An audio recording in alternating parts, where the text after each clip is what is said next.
อีก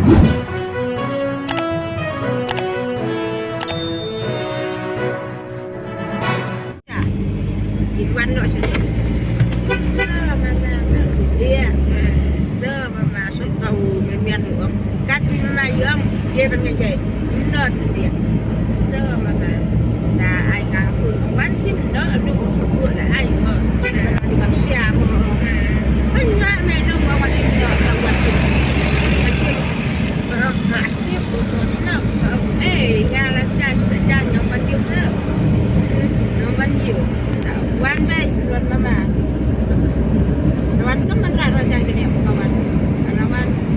งานจะซ้ำๆเลยคุณเต็มงานปัจจุบันเสียตัวลุงมาเดินให้อยู่หลายเดือนเนาะ